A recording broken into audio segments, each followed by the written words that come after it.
What's up, everyone? Christian G for IronMag.com. We're here at the Maryland State and also the East Coast Classic Championships with Mr. Bio S3, Jerry Ward, who's just launched GIFD Labs. And part of the reason I want to do this interview, I did one for StrengthAddicts.com where we talk about GIFD Labs and the brand new product that everybody's talking about. One of the things I wanted to ask Jerry, recently I did an interview with PJ Braun from Blackstone Labs at Jim Mannion's Ivy Pittsburgh Pro League Pro. And something that PJ said really caught my ear, and I think I asked you on one of your live shows. It's that him and Jared Wheat, his partner in High Tech, well actually his partner in Blackstone, who also owns High Tech, they have not given up on their fight on DMAA. Do you think that that fight is long over, or?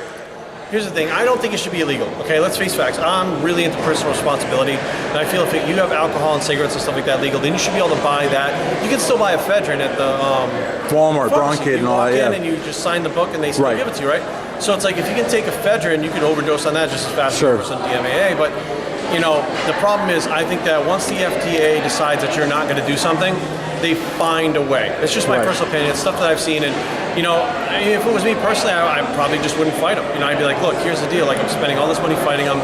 You know, whatever reason they have for not letting it be produced, I mean, that's just it. So, to me, you know, it doesn't make any sense. But these guys are standing their ground and they're fighting back, which, you know, I give them tons of credit for doing it. But you know, like I said, like usually when the FDA decides you're not going to do something, you're not going to do it. Right. And one of the things I like that you always say on your lives, again, for example, people that order gear online, I mean, you can stand there, you know, at the agents at the door and say, you know, I morally disagree with this, but ultimately, you know, you're breaking the law, and it's a really stupid move. Greg Valentino says it too. I mean, you know, there's some things, I mean, moral objections aside, I mean, just plain stupid to do that, don't you think? Yeah, absolutely. I think that you're always taking a chance, right? And I've had friends that have gotten arrested for it. And I really, like, I sit back and I watch people online, they go, well, this is so stupid, he got arrested for tests. I'm like, first of all, I don't give a shit what it is. You broke the law. I don't care if it's test, if it's like, you know, manufacturing fake sneakers, whatever you're doing. If you're breaking the law and you get caught, that's it. You know, pay the price, you know, and you know, whether you should be illegal or not is beside the point. You know, and I think that people like to argue the fact because they're emotional about it. You know, they feel a certain way about it and they want to be heard, but that doesn't really change the fact that you broke the law. You know, if you have 30 kilos of cocaine in your car and you're like, well, I wasn't going to sell them, I was just going to use it. You still have 30 kilos of cocaine in your car. You know what I mean? Like, it is what it is. And I think people just need to be aware that if you play, you better be ready to pay. And when it comes time to pay, if you're sitting in prison or, you know, a lot of guys are like, I'm not going to go to jail for this. Like, no, but you're going to spend $100,000 in lawyers that you don't have, which I've had friends do. Like a couple bottles of tests, and they had maybe like unpaid parking tickets or whatever they didn't know about. Technically SF compounds, next thing you know, they get locked up. They're paying $40,000, $50,000, $60,000 they don't have. I mean, I had one friend, his wife left him because of it, because she didn't know he was doing it. So on top of not that, now he's spending a bunch of money that was in their savings, like the kids were involved, like, you know, anything illegal, like again, steroids shouldn't be illegal. I don't think any drug should be illegal. If you're gonna do them in your own house, I don't believe that you should be told what to do with your body. But if you do it, you gotta be prepared to pay that price, and it sucks, you know? 2 more questions real quick. The 1 and the 4-andro. I thought they were both still... It's great. I mean, it's awesome. We had the tri-andro, we were Primeval, which was 3 andros in it, and super strong product, great. And now I believe it's the 4, I could be wrong, it's either the 1 or the 4, one up on a ban list a couple months ago. Which it's not supposed to be sold as a supplement. Now, there are still companies selling it, and people go, well, how do they get away with it? Well, they just haven't got caught yet. There are companies that actually sold steroids, like the WFN scandal. They sold steroids for 3 years. Openly, like Trenbolone and all that stuff, and it took them 3 years to get popped. Well, they just made this stuff illegal like a couple months ago, so give it time, and they'll be, you know, go ahead and kind of tracking them down and doing whatever, but again, that stuff shouldn't be illegal either. If you can buy DHEA, you should be able to buy 1 DHEA or 4 DHEA. My understanding is they couldn't ban it because it was made from a natural substance or a supplement, which is DHEA, but again, when they decide that something has a drug-like effect and it could be harmful, which I'm not really sure what made it harmful, but it has a drug-like effect, and that, what I understand from the FDA that they've actually told me before is, if it has a drug-like effect, it's considered a drug. Once it's considered a drug, they can put it on a ban list and schedule it and do stuff like that. Okay, the very last question.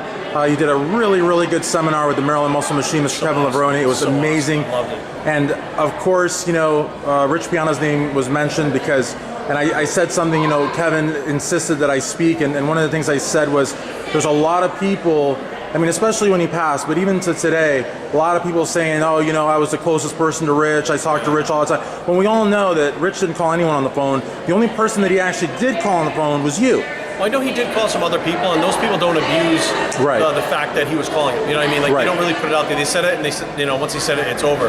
But, you know, I have heard of other people saying, like, you know, Rich was my friend. And, you know, I have people that, you know, Rich actually didn't like, and he told me he didn't like them. And they're like, oh, I was best friends with them. We hung out. And I was like, you told me flat out he didn't even like you. They didn't hang out. Right. And I think it is to get more attention from social media. And because Rich is not here to back up the fact that he doesn't like them, because if he was here, he'd be like, look, I don't like this guy. But because he's not here to defend himself, they use that. And I really try to steer away from making videos about Rich and talking about Rich and stuff like that. Even though, honestly, GIFD Labs wouldn't be here if it wasn't for him in my ear, pushing me from the beginning when I was with 5%. You know, and his passing away kind of led me to say, look, how much time do I have left? I'm 42. I did all these drugs. My body was a playground for years and years and years. I'm financially secure. My wife is super supportive. Like, now is the time to do this. Like, you know, to give it a shot. You know, and if it wasn't Rich for believing in me, and Kevin, you know, Kevin is a huge part of this, Levrone.